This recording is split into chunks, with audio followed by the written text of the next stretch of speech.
ایک درخواست اسلام آباد ہائی کورٹ میں دائر کی گئی۔ آفیشیل سیکریٹ ایکٹ خصوصی عدالت کے جج ابو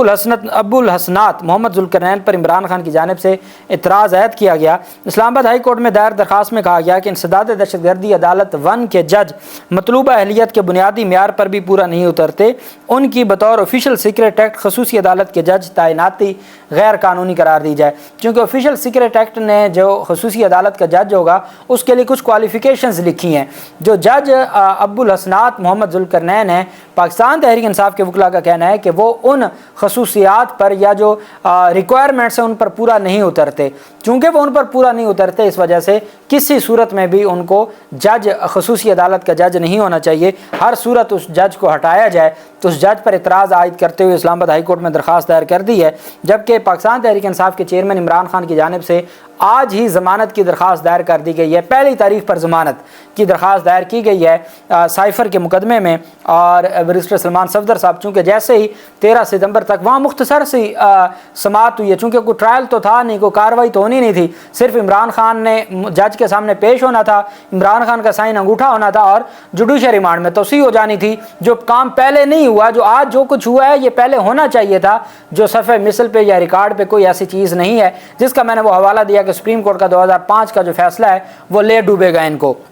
بہرحال پاکستان تحریک وہ جج صاحب پھر وہاں سے واپس اپنی عدالت میں تشریف لے آئے اسلام آباد میں، تو وہاں پر پاکستان تحریک انصاف پہلے ہی درخواست دائر کر چکی تھی ضمانت کی۔ سلمان صفدر صاحب کی جانب سے یہ درخواست دائر کی گئی۔ پاکستان تحریک انصاف کے وکلاء نے کہا کہ عمران خان کو بدنیتی کی بنیاد پر گرفتار کیا گیا۔ سپریم کورٹ کے فیصلوں کا حوالہ دیا کہ جب ایک مقدمے میں گرفتاری ہو چکی تھی، دوسرے مقدمے میں گرفتاری نہیں ہو سکتی تھی۔ پھر کہا گیا کہ جو ریمانڈ لیا گیا وہ غیر قانونی تھا۔ آفیشیل سیکریٹ ایکٹ کا مقدمہ جو سائفر کا مقدمہ ہے یہ بیسیکلی بنتے ہی نہیں ہے۔ عمران خان پر دفعہ 5 اور دفعہ 9 لگ نہیں سکتے، اور ان کے جو کانٹینٹس ہیں اور جو ایف آئی آر کے کانٹینٹس ہیں وہ بالکل ڈیفرنٹ ہیں، مختلف ہیں۔ عمران خان سابق وزیر اعظم رہے ہیں، بطور وزیر اعظم ان کے پاس اختیار تھا، اگر وہ اس کو ڈی کوڈ کرتے، اگر وہ اس کے حوالے سے کابینہ کو اعتماد میں لیتے یا قومی سلامتی کمیٹی کو اس حوالے سے اعتماد میں لیتے، یہ تمام اختیارات تھے۔ منسٹریل رسپانسبلٹی کا کنسیپٹ ہے ہمارے ہاں آئین پاکستان میں، وہ صرف وزیر اعظم ذمہ دار نہیں ہوتا، پوری کابینہ۔ جب گورنمنٹ آف پاکستان کی ڈیفینیشن وزیر اعظم اور اس کی کابینہ ہے،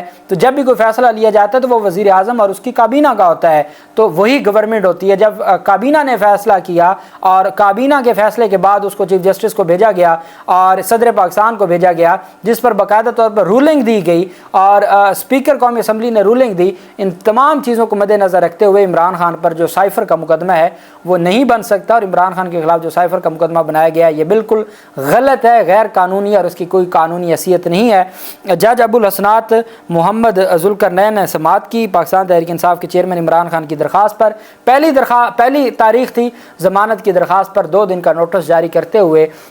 2 ستمبر کے لیے ایف آئی اے کو نوٹس جاری کر دیا اور ایف آئی اے سے ریکارڈ طلب کر لیا ہے، اور ریکارڈ کے بعد 2 ستمبر کو عمران خان کی بعد از گرفتاری ضمانت پر سماعت ہوگی۔ جج کو جو چینج کرنا ہے، جیل ٹرائل کے حوالے سے جو چیزیں چیلنج کرنی ہے، سپریم کورٹ آف پاکستان میں جو تمام مقدمات سے ضمانت ہے، اسلام آباد ہائی کورٹ میں اسلام آباد کی حدود میں مقدمات ہیں، لاہور ہائی کورٹ میں لاہور کی حدود میں مقدمات ہیں، وہ اپنی جگہ پہ چل رہی ہیں، لیکن سائفر کے مقدمے میں آج پہلی تاریخ پر ضمانت دائر ہو گئی ہے، نوٹس ہو گیا ہے، اور پہلا حکم نامہ ایف آئی اے کو جاری ہو گیا ہے کہ وہ ریکارڈ سمیت 2 ستمبر کو پیش ہوں۔ 2 ستمبر پر عمران خان کی بعد از گرفتاری ضمانت کی درخواست پر سماعت ہوگی۔ اللہ پاک پاکستان کا حامی و ناصر ہو۔ بہت شکریہ۔ اللہ حافظ۔ پاکستان زندہ باد۔